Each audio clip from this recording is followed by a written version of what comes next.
Second batch के लिए। मेरा आवाज आ रहा है आप लोगों को? जी सर, आ रहा है। ठीक, आप मैसेज करिएगा, माइक म्यूट रखिए, ठीक है? ठीक है। आवाज आ रहा है मेरा? मैसेज से बताइएगा या थंब इम्प्रेशन करिएगा, ठीक है ना? तो मेरा डिटेल आप लोगों को पता ही है, डिटेल बताने की ज़रूरत है नहीं। अगर नहीं है तो फिर मेरा नाम doctor Satya Prakash Dwivedi, assistant professor, Sanskrit department. Mobile number है 9967732256, ठीक है?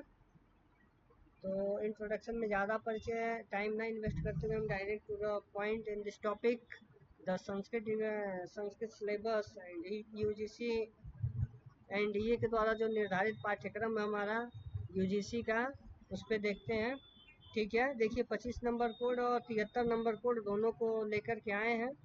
तो 25 नंबर कोड में और 73 नंबर कोड में कोई खास डिफरेंट नहीं है। शिवानी जी मैसेज करिए जिससे मुझे पता चला कि आप मेरे आवाज़ को सुन रहे हैं,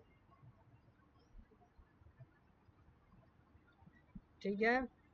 तो देखिए इसमें क्या वैदिक साहित्य है, वैदिक साहित्य का सामान्य परिचय है। और दूसरे में क्या है 73 नंबर कोड में क्या है, वेद है। तो हम पहले 25 नंबर कोड के बारे में पढ़ लेते हैं, फिर 73 नंबर कोड का जो 73 नंबर कोड है संस्कृत का, उसको भी हम देखेंगे, ठीक है?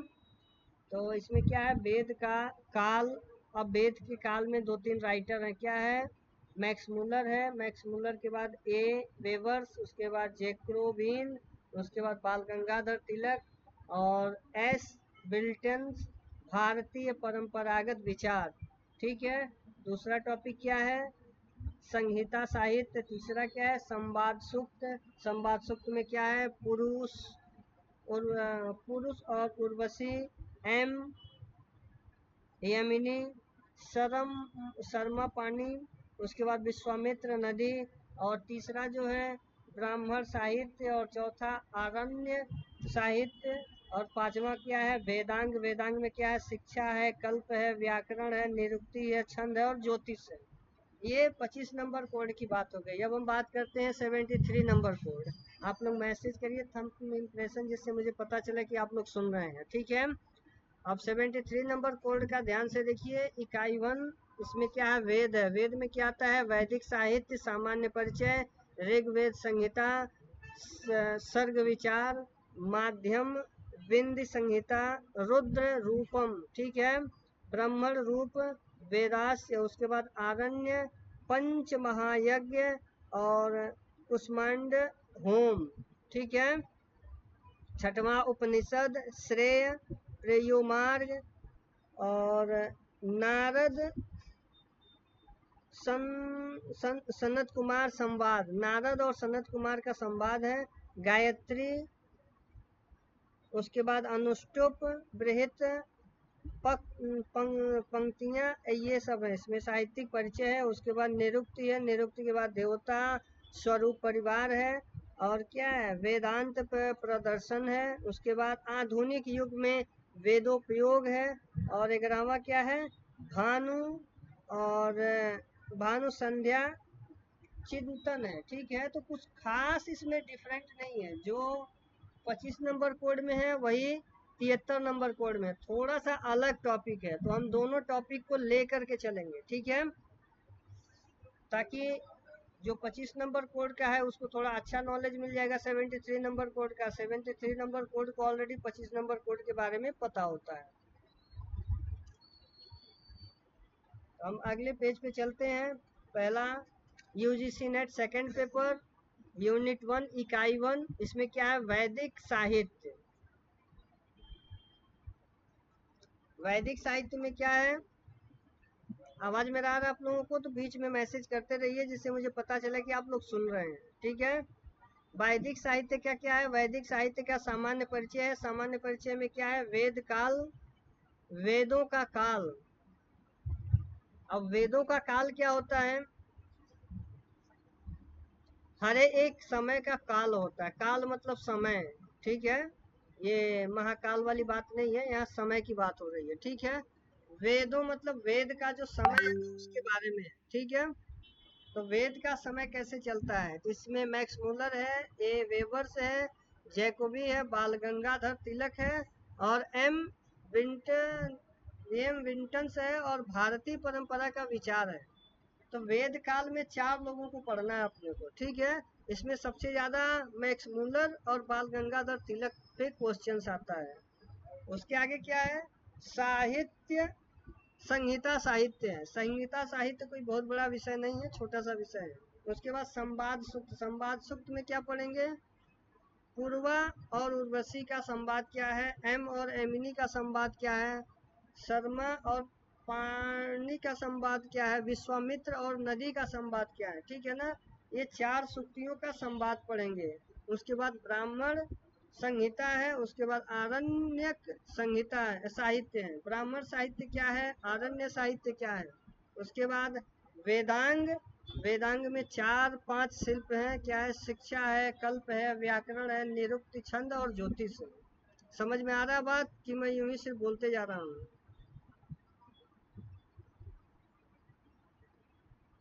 मैसेज के माध्यम से मुझे इंडिकेट करिए, जिससे मुझे पता चले कि आप लोगों को समझ में आ रहा है।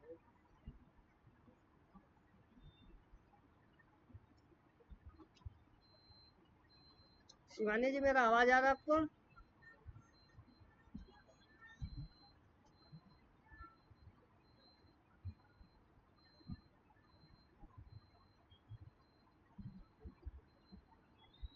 एक सेकंड रुकिए, एक स्टूडेंट है, ज्वाइन नहीं हो पा रहे हैं, जरा उनसे मैं बात कर लूँ।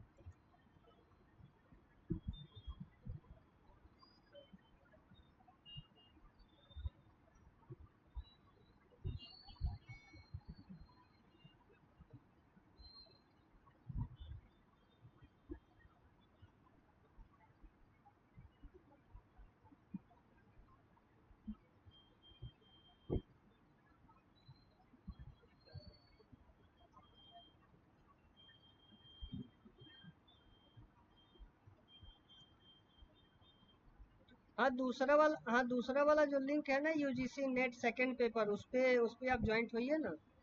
पहले वाले लिंक को छोड़ दीजिए।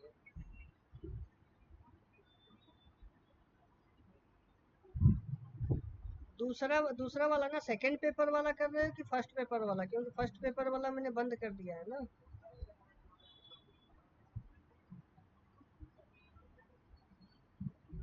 ऊपर देखिए ना, दूसरा लिखा होगा यूजीसी नेट सेकंड पेपर लिखा होगा, उसमें जो लिंक भेजा हुआ उस पर क्लिक करेंगे ना ईमेल आईडी के थ्रू, तो उधर मैसेज आएगा, मैं ज्वाइन कर लूँ, ऐड कर लूँगा।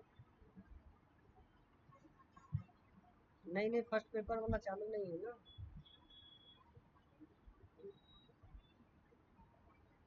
तुरंत आइए क्लास में, क्लास चालू हो गया।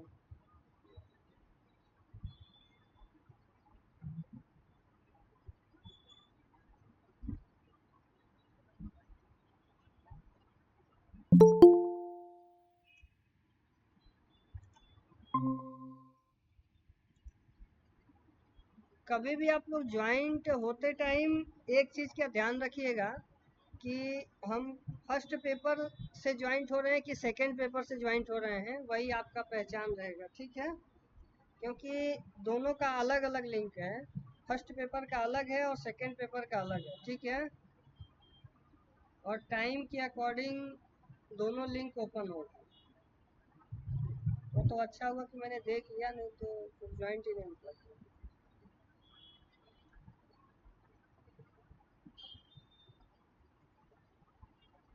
तो चलिए, अभी हम पढ़ रहे थे वैदिक साहित्य का सामान्य परिचय।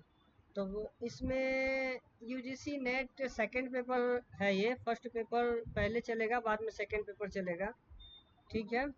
इसमें क्या है, वैदिक साहित्य में क्या होता है कि हमारे जो वैदिक काल में क्या चीज पढ़ाया जाता था। वैदिक काल में तो सिर्फ एक ही लैंग्वेज चलते थे, संस्कृत ही चलता था। तो उसमें उसकी इतिहास क्या है, उसको कैसे माना जाता है। तो उसमें क्या है, वेदंती जानन्ति विद्या विद्यन्ते भवन्ति विदन्ति अथवा विदन्ते लभते विदन्ति विचारयन्ति सर्वे मनुष्यां सत्य विद्याः। यौ सुहु वा तथा विद्वांश्च भवन्ति ते वेदाम।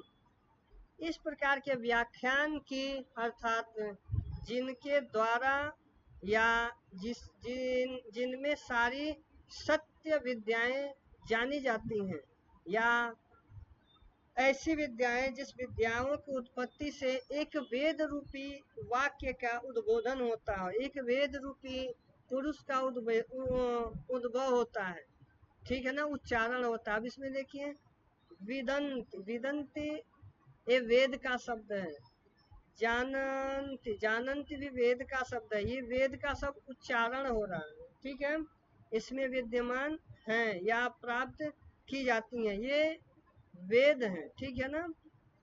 इस प्रकार मौलिक अर्थों में वेद ज्ञान का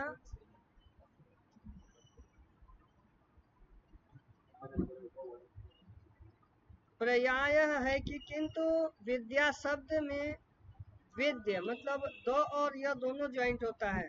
इसमें विद्य धातु से उत्पन्न का मूल आधार है, जिसे विद्या और वेद शब्द में कोई समानांतर अर्थ नहीं होता है, ये दोनों एक समान अर्थ होते हैं, क्योंकि विद्या में भी दो और यह आता है और वेद में भी दो आता है, तो दोनों क्या है, एक समान मूलक रूप से अर्थ है। इसका संस्कृत में जो आलस्याम गृह सूत्र है, ये 11वें सूक्त का 7वां श्लोक है, ये वेद का, ठीक है। इसमें क्या आता है, यजुर्वेदो अथर्ववेदो असुर विद्याम वेदो पुराण विद्या वेद और इतिहासो वेद। ये 1 2 3 4 5 जो यजुर्वेद के जो 4 पार्ट्स हैं, ये सब इसमें समाहित होते हैं। इसके उपरांत आपसंभ यज्ञ की परिभाषा सूत्र 3 में दिया हुआ है। वेद शब्द सामान्य ज्ञान में अतिरिक्त एक विशिष्ट ज्ञान में प्रयुक्त हुआ है, ठीक है, जिसके अनुसार मंत्र भाव और ब्राह्मण भाव दोनों को वेद कहा जाता है। वेद जो होता है ना, एक एक भाव होता है, ब्राह्मण भाव और मंत्र भाव। आजकल जो पंडित जी लोग, जो वो विद्वान लोग जो यज्ञ कराते हैं, वह किसके माध्यम से कराते हैं, जो वेद में जो मंत्र दिया गया है उसी के भाव से तो कराते हैं ना। तो इसके लिए क्या होता है, ये दोनों जो होते हैं, वेद के मंत्र और एक ब्राह्मण, वो दोनों एक रूप में होते हैं, एक भाव में होते हैं, ठीक है। इसका सूत्र है मंत्राम ब्राह्मणे यदौ वेदांत माध्यम। वेद के मंत्र को ब्राह्मण के माध्यम से उद्बोधित किया जाता है, ठीक है। मेरा आवाज आप लोगों को क्लियर सुनाई दे रहा है तो मैसेज करिए।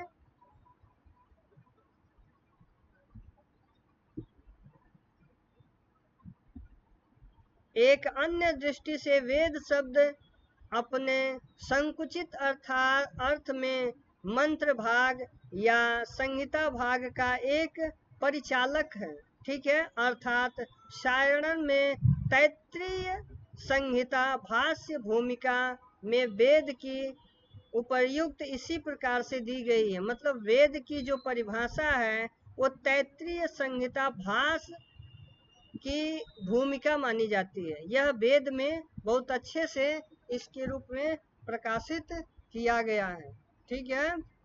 अब कैसे प्रकाशित किया गया है उसका श्लोक देखिए। इष्ट प्राप्त निष्ठतम परिहारम योरो लौकिक मुम आपह यह यो ग्रंथे वेदंति सह वेद, ठीक है, अर्थात इष्ट से प्राप्त तथा अनिष्ट परिहार के अलौकिक उपाय को बतलाने वाले ग्रंथ वेद हैं। कुछ विद्वानों के अनुसार जो शब्द पदार्थों का ज्ञान करवाता है, ये वह वेद कहलाता है। कहने का मतलब ये है कि इष्ट के प्रति अनिष्ट परिहास, मान लीजिए आप जिसको अच्छा विद्वान मानते हो उसका परिहास करो, उसके परिहास से बचने के लिए जो ज्ञान देता है उसी को वेद कहते हैं। वेद कभी ये नहीं बोलता कि किसी विद्वान का परिहास करो, किसी उचित पदार्थ का परिहास करो, ठीक है। वेदयन्ति विश्वास पदार्थम न नवगयन्ति इति वेदः। कुछ अन्य विद्वानों के अनुसार वेद का तात्पर्य क्या है? विद्यते ज्ञायन्ते लभते व यभि धर्मानि पुरुषान्ति इति वेदः। अर्थात जिनके द्वारा धर्मादि पुरुषार्थ जाने जाते हैं, यह प्राप्त किए जाते हैं, या जाने जाते हैं या प्राप्त किए जाते हैं, वे वेद हैं। मतलब किसी धर्मात्मा या महान पुरुषों के द्वारा जो ज्ञान अर्जित होता है उसी को वेद कहा जाता है। कुछ मनीषियों ने वेद का वेदत्व इस तथ्य को माना है कि वह प्रत्यक्ष या अनुमान के द्वारा ज्ञान की आस्था रखते हैं या ज्ञान प्राप्त कराते हैं।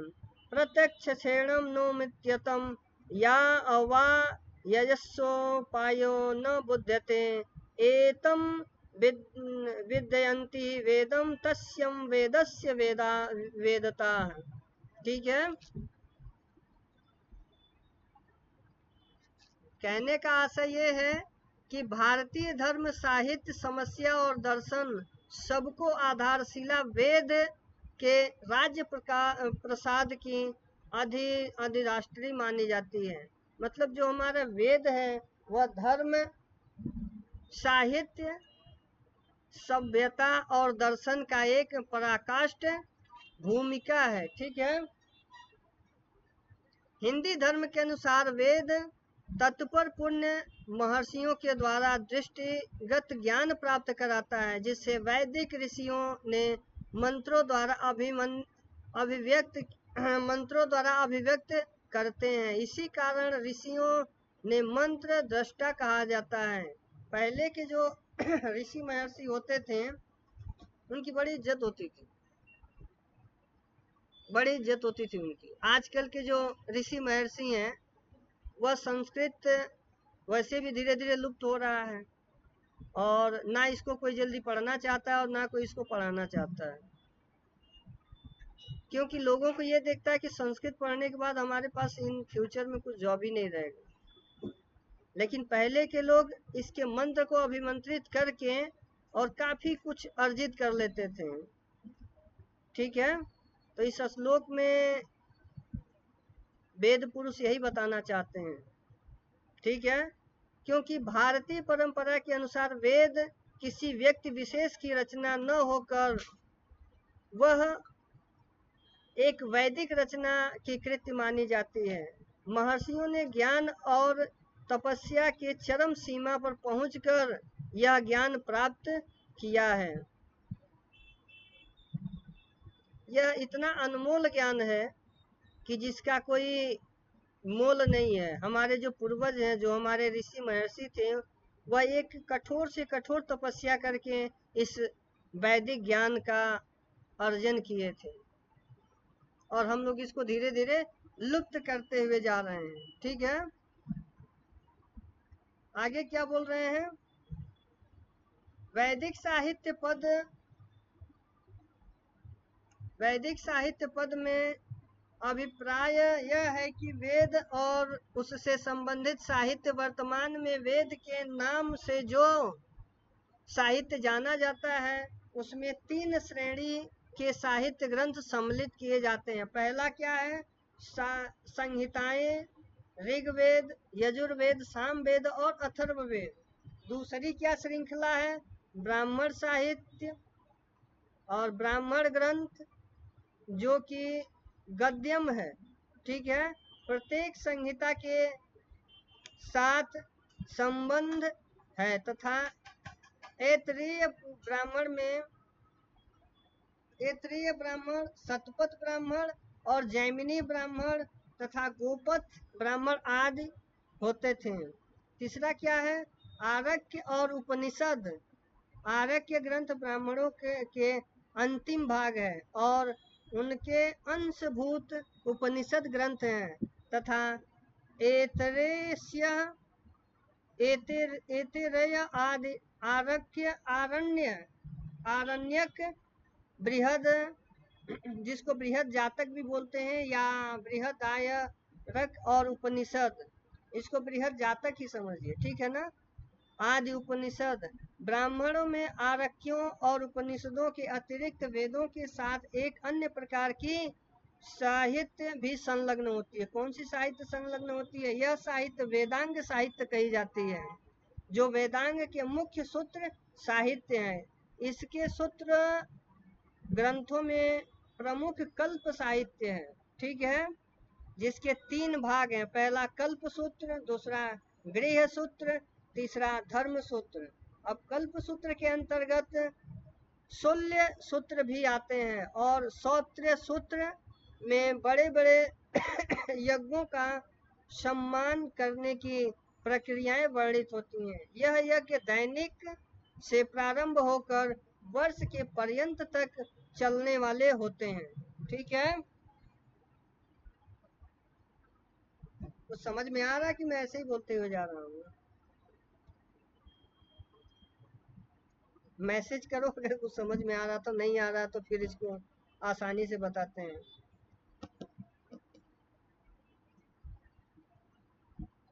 अब पाश्चात्य विद्वान जो मैक्स मुलर है वो क्या बोल रहे हैं अपने ग्रंथ में? प्राचीन साहित्य में उन्होंने कहा है कि बौद्धिक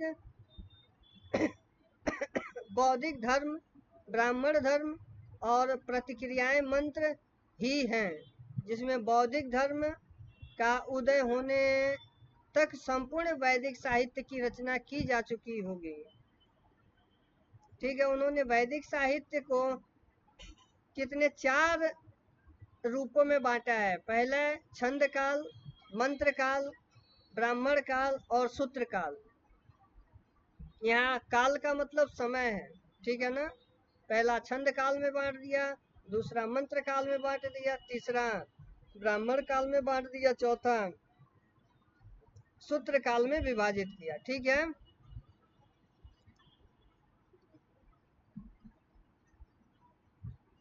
अब देखिए वैदिक साहित्य को थोड़ा सा एक अलग मोड़ से देख लेते हैं,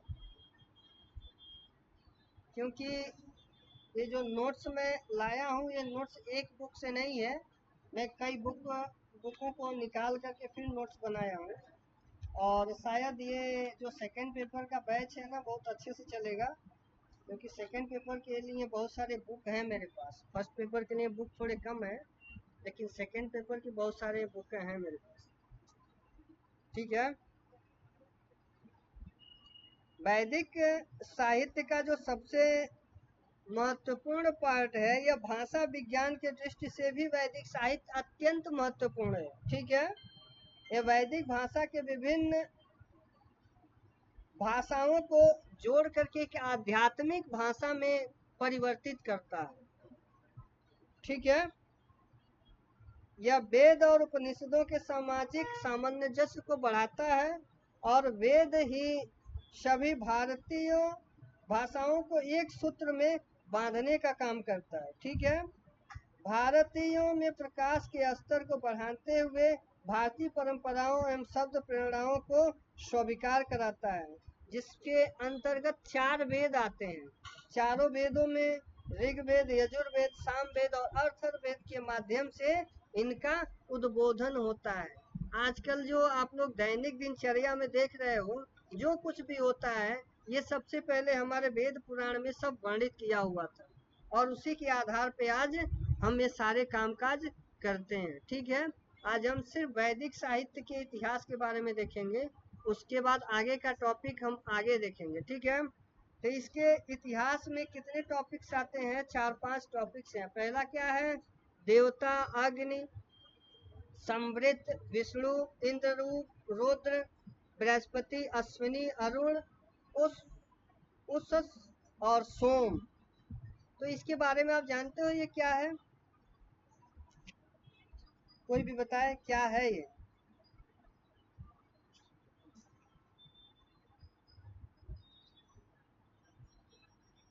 एनीवन?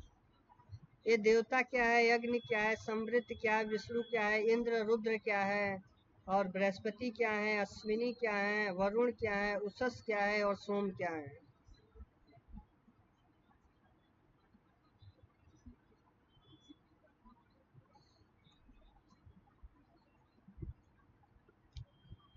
मैसेज करिए।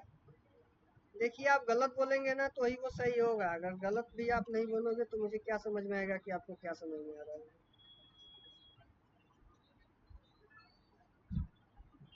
ये सब एक वैदिक भाषाएं हैं और वेद में देवी देवताओं का ही चर्चा किया गया है, नवग्रह का चर्चा किया गया, नक्षत्रों की चर्चा की गई है। ठीक है, तो ये सब उन्हीं का नाम है। अब देवता, देवता का क्या होता है, देवता एक निरुक्ति में देव शब्द से व्याप्त है। ठीक है,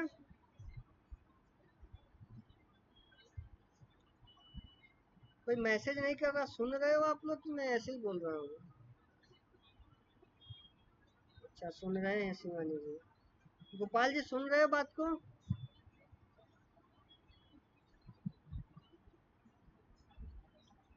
देवो दधानिम दयो नाथम दीपनाथम दुध्यतो भवन्ति वाम वामः, अर्थात देवता अपने भक्तों को प्रकाश और ज्ञान देने के साथ साथ उनकी इच्छाओं का भी पूरा और पूरक रूप से ध्यान रखते हैं।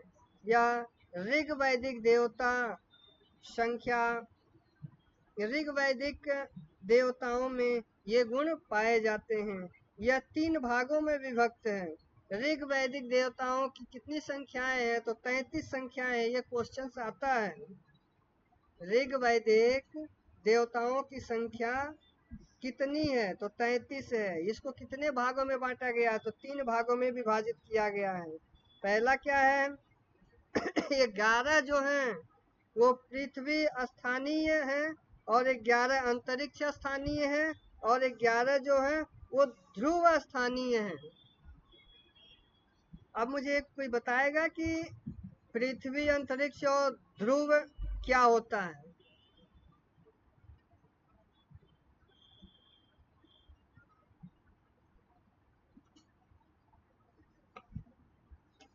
पृथ्वी मीन्स क्या होता है?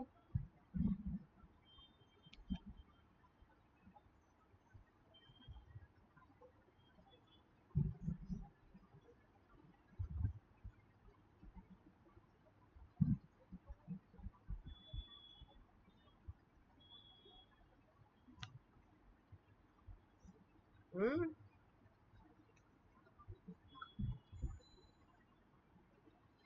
पृथ्वी मीन्स क्या होता है? अरे धरती को ही तो पृथ्वी बोलते हैं। ठीक है, पृथ्वी स्थानीय देवताओं में अग्नि, अंतरिक्ष स्थानीय देवताओं में इंद्र और ध्रुव स्थानीय देवताओं में सूर्य का संवर्धन महत्वपूर्ण होता है। यह विभाजन इनकी निवास स्थान के अनुसार किया जाता है। ठीक है, पृथ्वी स्थान के देवता कौन है? पृथ्वी स्थान के देवता कौन है? अग्नि है।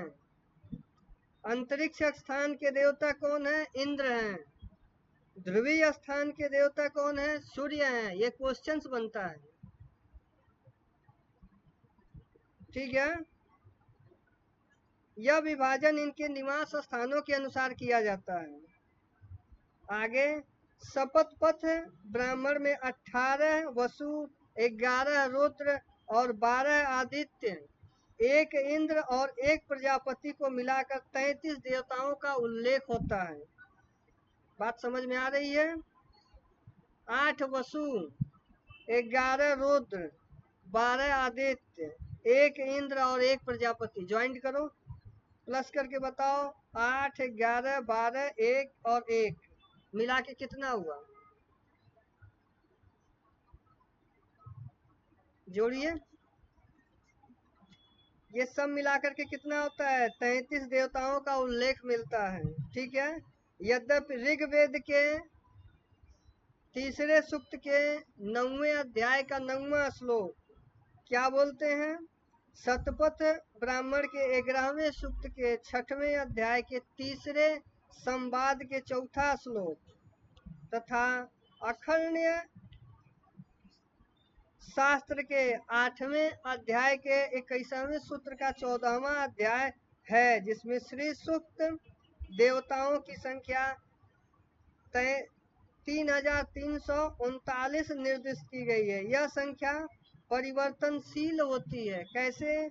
देव शास्त्र में 33 करोड़ और पुराण में 23 कोटि देवताएं माने जाते हैं। टोटल कितनी देवताएं हैं? तो 23 करोड़ देवताएं माने जाते हैं, ठीक है ना। वह शब्दों के प्रकाशवाचक और संख्यावाचक नहीं होते, वह एक मूलभूत देवताएं होते हैं, ठीक है। किसी को कोई डाउट तो मेरे से पूछे, मैं आंसरिंग देने के लिए तैयार हूँ। अगर क्वेश्चंस में आ जाए कि एक भाग में कितने देवता हैं, तो क्या आंसरिंग करोगे आप लोग? स्थानीय भाग में कितने देवता हैं?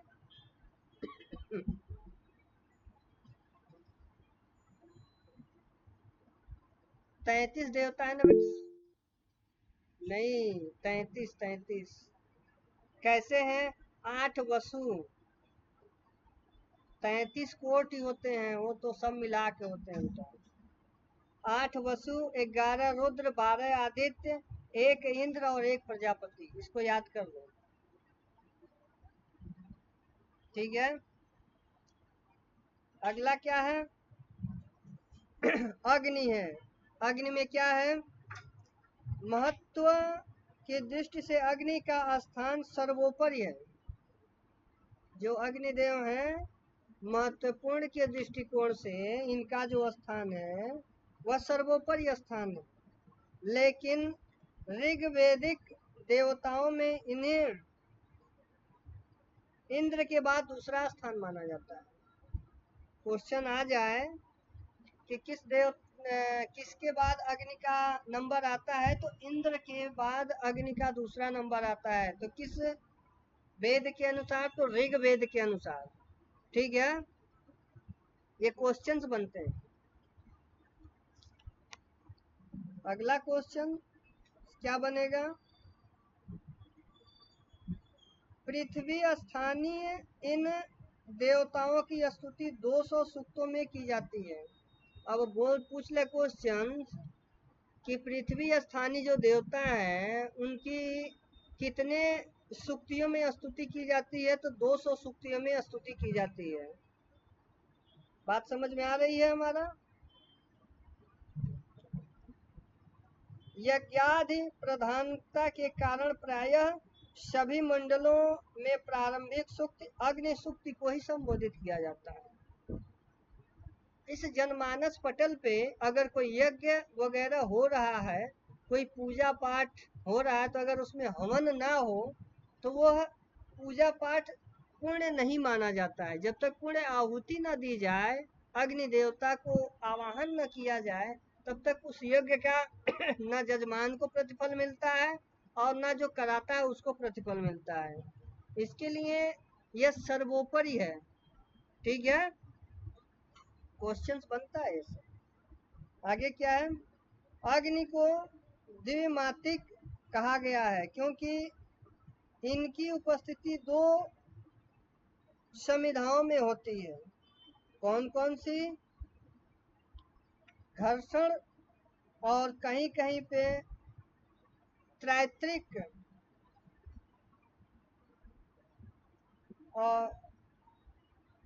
और कहीं कहीं पे 10 अंगुली से भी प्रज्वलित किया जाता है। जो अग्नि है, अग्नि को कहीं पे आधुनिक तौर पे भी प्रज्वलित किया जाता है। कहीं पे आप किसी बड़े यज्ञशाला में जाओगे तो वहाँ पे माचिस जला करके या मैच बॉक्स से या लाइटर से अग्नि का आवाहन नहीं होता है। उसके लिए वहाँ पे मंत्रोच्चारित होता है और एक लकड़ी का बनाया जाता है घिरनी, जिसका घर्षण करने से वहां पे अग्नि की उत्पत्ति होती है। जो यज्ञशाला होता है, जो अनुष्ठान होता है, उसमें अग्नि का आवाहन ऐसे ही होता है। ठीक है। और तीसरा क्या है, आधुनिक उपकरणों से अग्नि को प्रज्वलित करना। मतलब सब कुछ मिला जुला करके अग्नि ही सर्वोपरि देव है। ठीक है। इंद्र के बाद दूसरे नंबर पे इसी का नाम आता है, इन्हीं का नाम आता है। अगर आप छोटा मोटा पूजा भी करने जाते हो मंदिर में, तो जब तक कपूर नहीं जलाओगे तब तक वो पूजा पूर्ण रूप से नहीं माना जाता। तो वहां पे भी अग्नि का आवाहन हो गया।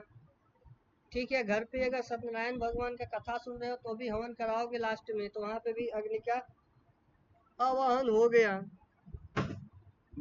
ठीक है। कहने का आशा ये है कि अग्नि का बहुत ही महत्वपूर्ण स्थान है। ठीक है ना, शास्त्रों में।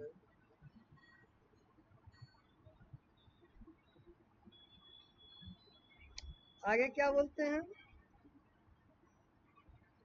वनों में भक्षण करना, अंधकार नष्ट करना, प्रकाश को जलाना। ठीक है। अगर आपको अंधकार मिटाना है तो अग्नि का आवाहन करना पड़ेगा। जंगल में है, वहां पे ठंडी लग रही है, तो वहां पे भी आपको आग जलाना ही पड़ेगा।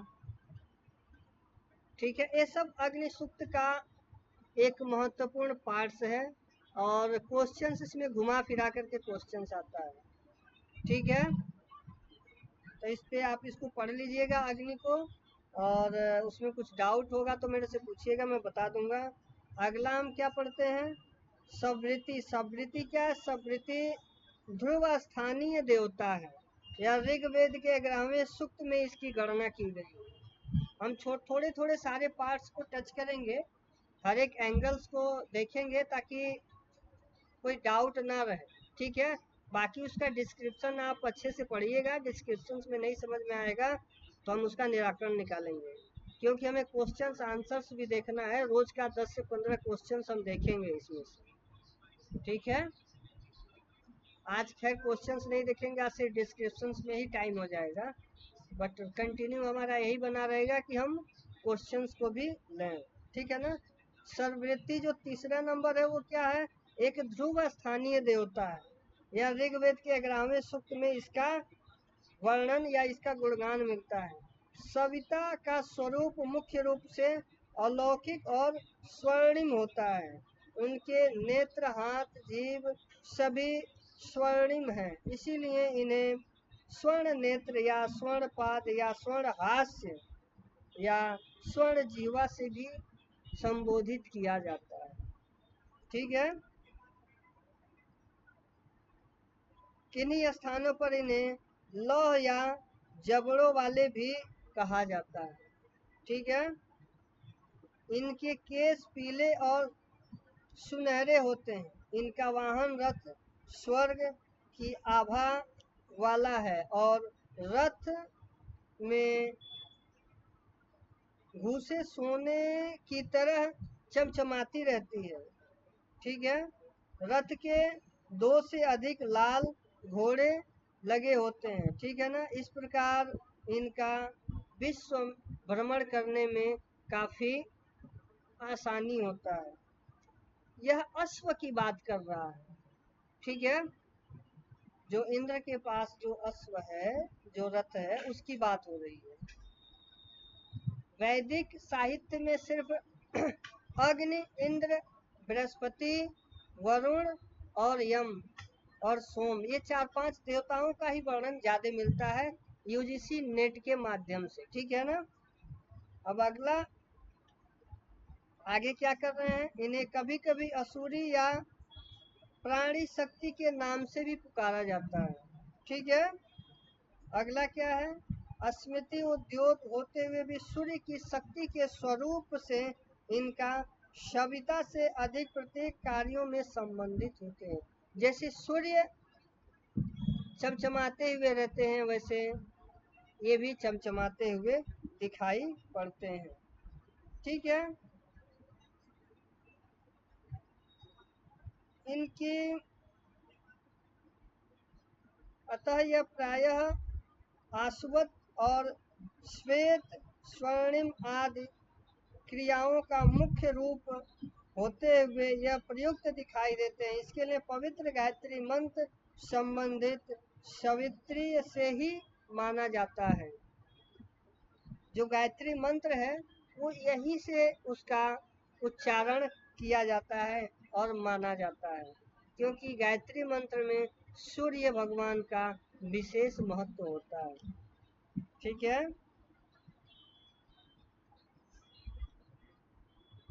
अगला देख लेते हैं विष्णु। ठीक है ना, विष्णु का क्या महिमा है। विष्णु एक ध्रुव स्थानीय देवता है। यह मात्र 5 सूक्तियों में इसकी स्तुति की जाती है।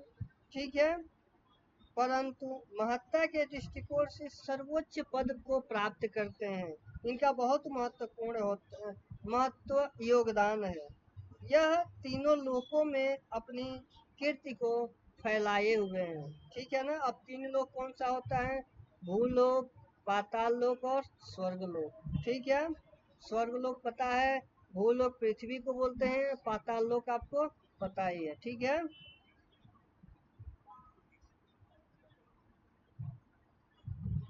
आगे क्या बोल रहे हैं ऋग्वेद में विष्णु द्वारा 3 पगों में ब्राह्मण को नापने का महत्वपूर्ण कार्य का वर्णन मिलता है। कोई बता सकता है कि भगवान विष्णु ने कब 3 पग में पूरे पृथ्वी को नाप लिए थे।